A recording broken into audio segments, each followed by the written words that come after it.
personaje en el tiempo. Y es nuestro personaje. Entrevistas con María Beatriz Echandía.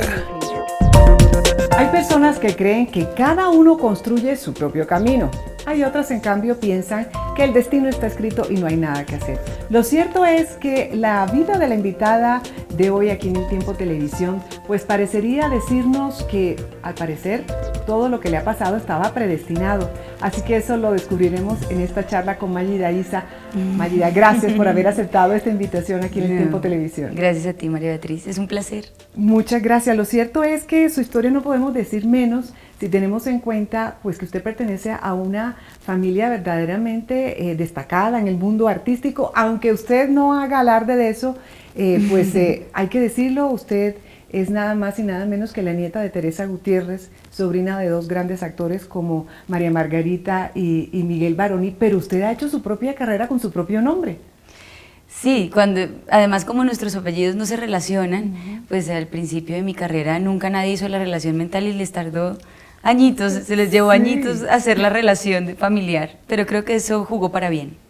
Es cierto porque usted ha hecho su propia carrera con su propio nombre, ha ido despacio, pero ha ido como marcando ciertos hitos para su carrera que han sido muy importantes. Lo cierto es que su abuela hizo historia en la televisión de nuestro país con personajes recios, realmente que mostraban su carácter, y usted también ha tenido la oportunidad de hacer ese tipo de personajes, por ejemplo, la inolvidable Elenita Vargas, ¿no? Sí, incluso yo haciendo Elenita pensaba mucho en mi abuela, porque era ese tipo de mujer, esa mujer como irreverente en el momento, fuerte, que le tocó en una época difícil, digamos, para las mujeres salir adelante sola. En este mundo artístico. En un mundo artístico que no era para nada bien visto. Ajeno a su familia, sí. Entonces sí, la tuve muy cercana en ese proceso, la he tenido muy cercana en toda mi vida, y lo hablo en presente porque aunque ella ya no está con nosotros, para mí es parte vital de mi existir, de todo lo que soy yo. Y siempre estuvo muy cerca y siempre fue una inspiración, entonces pues ahí ojalá ella pudiera verlo desde donde esté y se sienta orgullosa porque todo lo hago para ella. Con seguridad que así debe ser. Pero hablando de predestinado, por supuesto, hay que decir que usted no pensaba nunca en un papel como el de Elenita Vargas ni de cantar rancheras, sin embargo usted estudió en México. Estudió en México, estudió en la Escuela Nacional de Arte Teatral allá en México, que es una escuela muy importante, pero nunca se vio cantando rancheras. No, nunca. Nunca, esas son las cosas de la vida que uno dice, bueno, por algo tuve que estar allá. Estudié en México y además cada semestre, todas las semanas yo tenía clases de voz cantada y de voz hablada, y en esas clases de voz cantada pasábamos por varios géneros y varias épocas de la música y del canto, estudiando, y tuve un semestre que fue dedicado a la música popular latinoamericana y canté rancheras. Pero como lo que entonces ahí como que me acerqué más al proceso. Practicó todo ya cuando lo que llegó le todo tocaba. esto, sí. Cuando llegó todo esto no era tan ajeno a mí, pero mira cómo son las cosas, y fueron que como Increíble. 6 años antes. Increíble, porque imagínense, uno irse a aprender a cantar rancheras a México, pues mejor preparación imposible. Sin embargo, cuando usted estaba aspirando a este rol de Elenita Vargas, hay que decirlo que no fue fácil. O sea, no fue fácil para usted conseguir este rol. Es cierto que usted, cuando presentó su casting, contrató un mariachi y hizo toda una presentación en vivo para demostrar que usted era capaz y que no buscaran otro artista. Sí, es verdad, porque las productoras Ana Piñeres y Clara María, las que quiero con toda mi alma, en ese momento no pensaron que yo pudiera estar dentro del casting por mi edad. Les parecía joven, no sabían ellas que yo cantaba, porque yo he cantado en teatro, he hecho mucho teatro musical, pero no había cantado nunca en televisión, ni me había promocionado como cantante, entonces no sabían. Ellas no me consideraron para el casting, y cuando mi manager les dijo, Mayida, ellas dijeron no, repetidas veces. Entonces, pues yo opté con la ayuda de Andrés Sandoval y de Rubén Di Pietro, estuve en el teatro de Rubén Di Pietro, montamos todo, Andrés grabó el casting, hicimos todo el montaje, la Paisa, que es una maquilladora maravillosa, hizo toda mi caracterización, contraté un mariachi, hice yo mi propio montaje y lo grabé en un DVD y lo mandé a CMO, que es la productora de la serie, para que me dieran el derecho a casting que me estaban negando hasta ese momento, y pues sí, entré al proceso de casting que duró 3 meses más, un proceso largo y muy exigente. Y lo cierto es que usted le tocaba aprenderse todas las canciones porque fue su decisión también en cierta forma, pues con toda la producción y todo, cantar en vivo, o sea, usted misma cantar todas las canciones y que no fuera haciendo un playback o no sé técnicamente cómo se dice, para evitar pues que no sonara real, que no sonara real. Sin embargo, a usted le tocaba aprenderse las canciones que no se sabía, usted no se sabía esa ranchera. No, ¿Es cierto que usted se las aprendía de un día para otro? ¿Cómo era eso?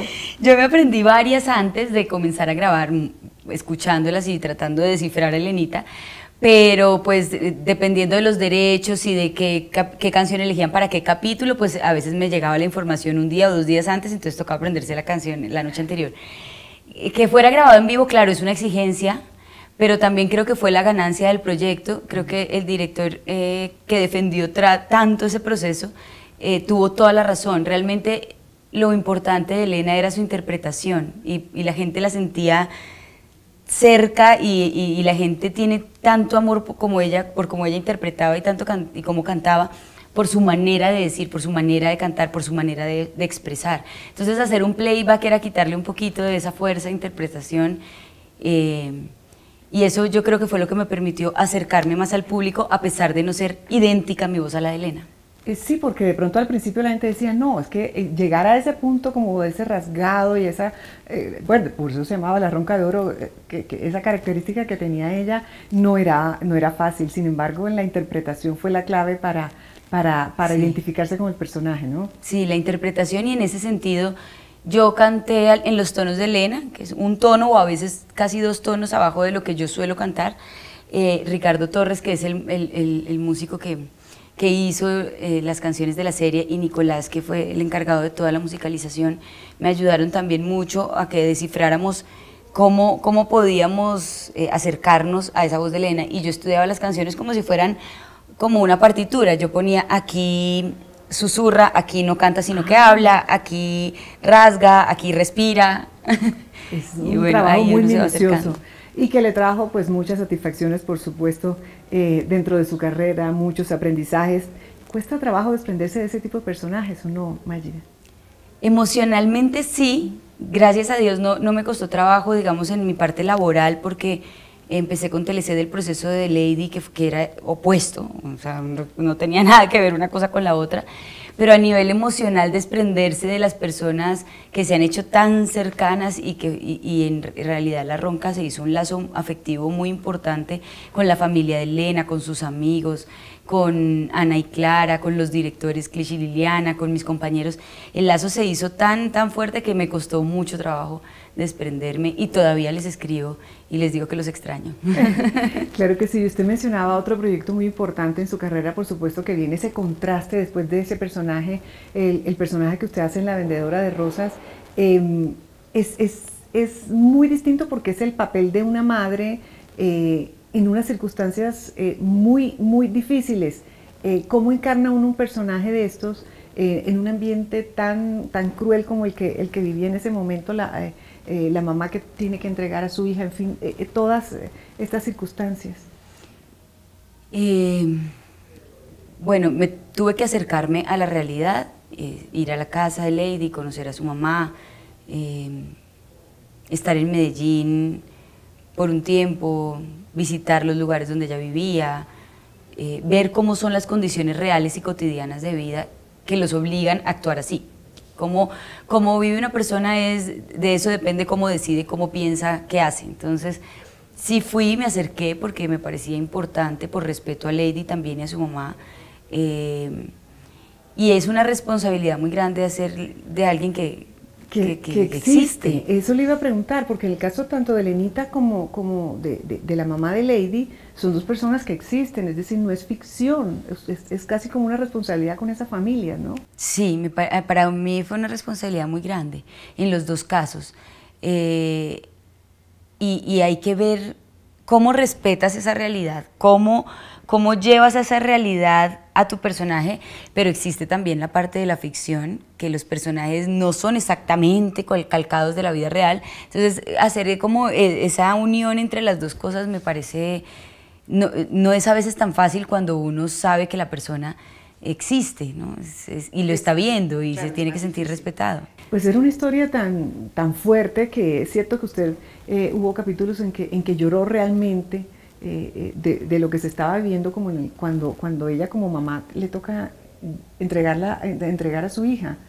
Sí, yo vivo mucho las escenas, yo las vivo, yo no me puedo a veces desprender en el momento de hacerlas, bueno, ya después voy a mi casa y estoy bien, pero en Lady especialmente, a nivel emocional, todos los días de grabación eran fuertes, eran desgastantes emocionalmente. Una realidad que además es devastadora, solamente pensar que en este país se viven cosas así o peores diariamente, es triste y le hace a uno cuestionarse un montón de cosas y agradecer otras. Entonces sí, a mí me afecta. Yo generalmente para poder construir mis personajes me dejo afectar por ellos porque si no creo que no hay otra manera. Digamos que la escuela y el estudio es lo que me ha dado la herramienta para poder salir a mi casa tranquila, normal, a hacer mi vida. Pero mientras estoy en el set sí dejo que me toque y hay cosas que me conmovieron profundamente leyendo los libretos, hay cosas que me conmovieron mucho viéndolas y estando con ellas. Claro. Y todas esas las fui almacenando y las dejé para mis escenas. Utilicé todo ese material para hacerlo visible al espectador, que para ustedes es para los que hago mi trabajo.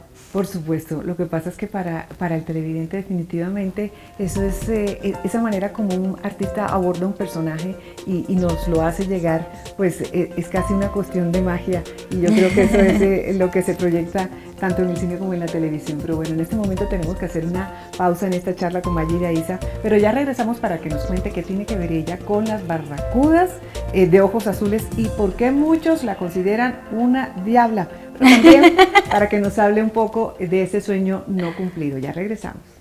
Nuestro personaje en el tiempo. Y es nuestro personaje. Entrevistas con María Beatriz Echandía.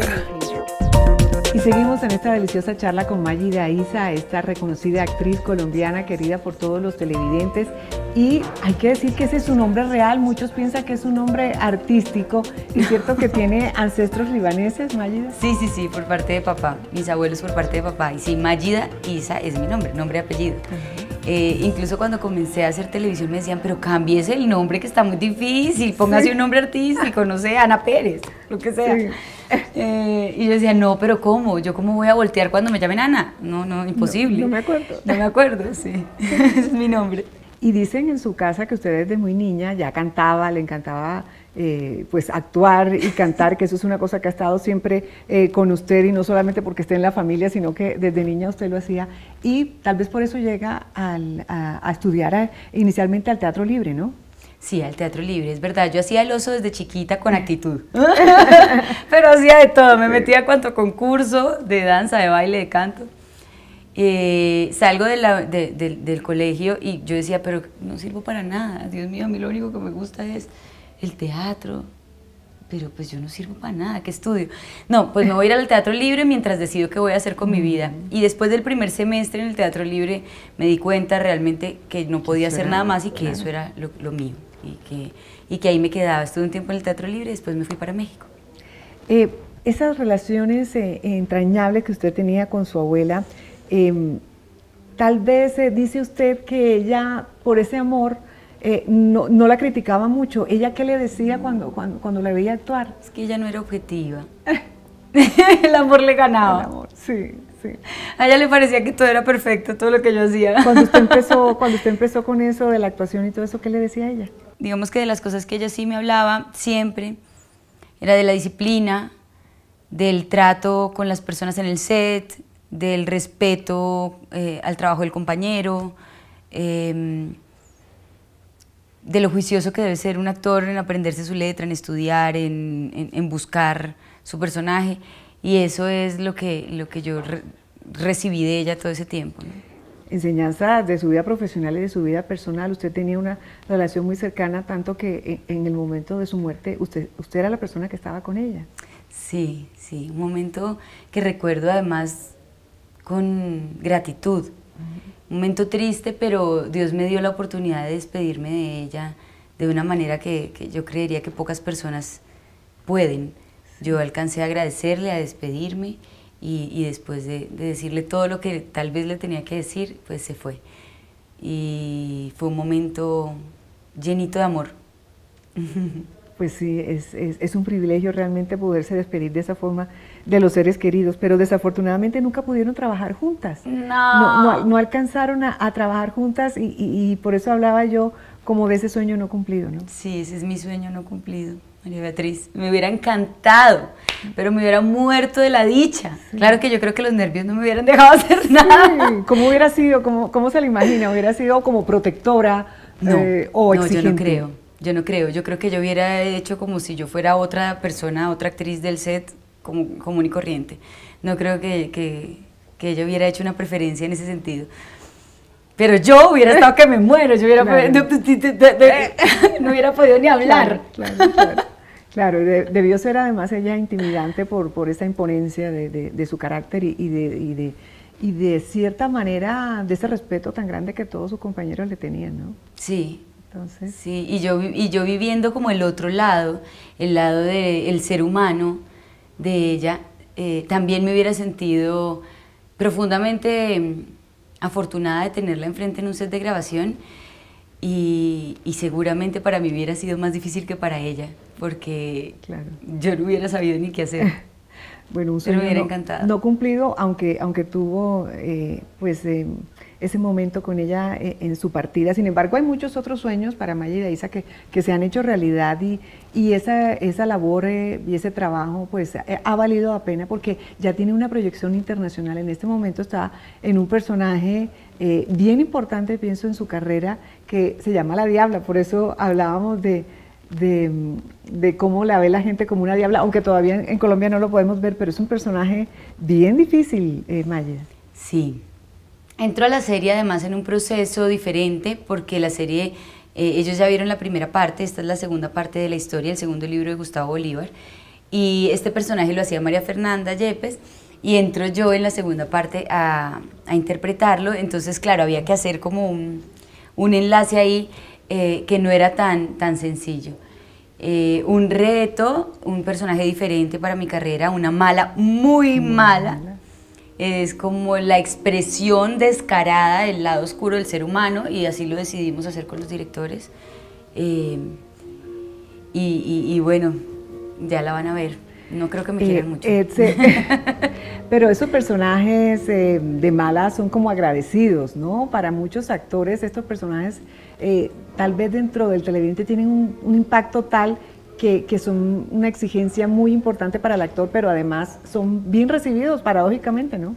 Sí, yo siento que hacerlo es divertido en cierta manera, pero también siento que es una responsabilidad, no creas. A mí me parece que en un país donde hay tanta violencia, hacer un personaje a este nivel de violencia crea una responsabilidad social también importante. Si el espectador está más conectado con uno tiene que, como actor, tiene una responsabilidad de proyectar todo el tiempo que eso no es lo correcto, y me parece también una responsabilidad importante. Es difícil, pero además ha sido difícil para usted por lo que ha significado no solamente el cambio de look en su corte, que me encanta, sino en el trabajo físico que le ha tocado hacer. Ay, sí. Sí. Y no nos gusta mucho el ejercicio. No. El ejercicio no me gusta nadita. Entonces me he buscado, me ha tocado inventarme las maneras de que me guste. Sí. Y tengo una amiga que se llama Margaret, que ella pues baila, es coreógrafa y también hace entrenamiento. Entonces yo lo que hice fue decirle a ella, póngame a bailar, pero al mismo tiempo entréneme y usted verá cómo va a hacer para que yo no me aburra. Y de verdad no me ha aburrido, ha sido divertido y he cambiado de dinámica. Y pues por mis personajes yo soy capaz de hacer cualquier sacrificio. Aunque en alguna parte leí que a usted le habían ofrecido alguna vez un personaje importante, pero le tocaba hacerse una cirugía y usted lo rechazó. Sí, me dijeron que me hacían casting. Yo no había hecho ningún papel protagónico, digamos que estaba apenas comenzando, y en un casting alguien se atrevió a decirme que si yo me ponía cola podía hacer el papel protagónico. No te quieres imaginar mi nivel de histeria en ese momento. Por supuesto. Yo me ofendí profundamente. Total. Y lo único que atiné a decir fue, bueno, cuando usted necesite una actriz, llámeme. Y me fui, porque ¿qué hago? Esa no soy yo. Afortunadamente. ¿Cree usted que ha cambiado la situación, ese tipo de cosas han cambiado o pueden llegar a cambiar? Bueno, pensando en todo esto que está sucediendo, en todo este movimiento con la ley de actores y con todo este trabajo que se está haciendo a través del sindicato y de todo esto, ¿usted cree que puede cambiar las condiciones del trabajo de los actores y de los artistas en nuestro país? Yo tengo toda mi fe puesta en que sí. De hecho, desde que nació el sindicato, yo soy la secretaria general del sindicato de la Asociación Colombiana de Actores, y yo tengo toda mi fe y todo mi trabajo puesto en que así sea. Yo creo que si nosotros trabajamos con mejores condiciones de trabajo, nuestros productos pueden seguir creciendo y llegar a ser más de lo que son ahora, que a nivel internacional los productos colombianos son muy cotizados, pero sí realmente creo que a nivel interno tenemos que poner la casa en orden. Hemos trabajado en desorden muchos años y vemos en nuestros artistas mayores, en nuestros actores de la tercera edad, vemos los estragos de ese trabajo tan desordenado y tan desamparado. Entonces yo sí creo que lo podemos lograr. Evidentemente poner todo en orden requiere tiempo, pero no es algo que sea imposible porque todos los países lo tienen desde hace 50 o más años y nosotros no, estamos atrasados 50 años, nada más ni nada menos. Pues sí, tenemos que ponernos al día en una cantidad de cosas y esa por supuesto es una cosa muy importante, y es que la entrega del actor definitivamente la agradece el público.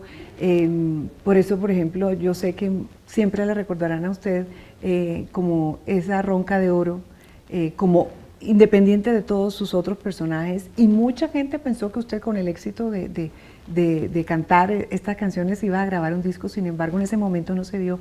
Pero me cuentan que usted sí va a grabar un disco, o sea, ya tiene un disco que va a salir al mercado, ¿no? Sí, me convencieron, María Beatriz, porque yo no lo iba a hacer. Pero qué bueno. Yo no pensaba grabar un disco, realmente yo no soy músico, yo soy una actriz que canta, que interpreta las canciones, digamos. Después de 2 años, y Ricardo Torres y su mariachi, que seguimos siendo amigos, los que hicieron la música de la serie, hemos venido hablando y él me insiste mucho. Y D'Artagnan, que es el guitarrista de Cepeda, también compositor, me escribió 2 canciones inéditas y me dijo, Maggi, aquí están y usted verá, me las va a dejar tiradas, ¿ok? y empezamos a hablar con Richie, con D'Artagnan, con mi manager Daisy, y dije, bueno, creo que en el camino me están poniendo las condiciones y las cosas para que lo haga, por algo será, y bueno, el sueño de mi papá es tener ese disco. Mi papá no ha podido superar que no exista el disco de la serie, no lo ha podido superar. Entonces, ¿y cuándo lo podemos ver en el mercado? ¿Podemos oír un pedacito a alguna canción? María Beatriz, no seas tramposa. Lo podrán tener en el mercado, yo creo que en noviembre. Estamos en como todo el proceso, lo que pasa es que con todas las grabaciones y todo está un poco retrasada. Hay temas de Elena, hay temas de José Alfredo Jiménez, de Juan Gabriel, de todas, o sea, tiene esas clásicos, tiene de Elenita y tiene las canciones que le hicieron a usted. Sí. O sea que hay de todo un poquito. Qué maravilla, no nos quiso adelantar nada, pero por supuesto vamos a estar... Pero hagamos un trato, vuelvo con el disco y te las canto todas. ¡Ay, qué maravilla! Pero por supuesto, eso quedamos comprometidos. Listo, trato hecho. Pues qué bueno que terminamos con esta muy buena noticia de todos estos proyectos maravillosos que nos trae Mágida, y esperamos por supuesto que nos comparta toda esa música que yo sé que le va a calar mucho a todos los colombianos. Mágida, de verdad, gracias por haber compartido estos minutos aquí con nosotros en El Tiempo Televisión. Gracias a ti, fue muy cortico, voy a volver. Claro que sí, con todas las canciones. Bueno, y a ustedes, por supuesto, muchas gracias por acompañarnos en estas entrevistas. Los invitamos a que continúen con la programación del Tiempo Televisión, porque usted elige quién le cuenta las noticias.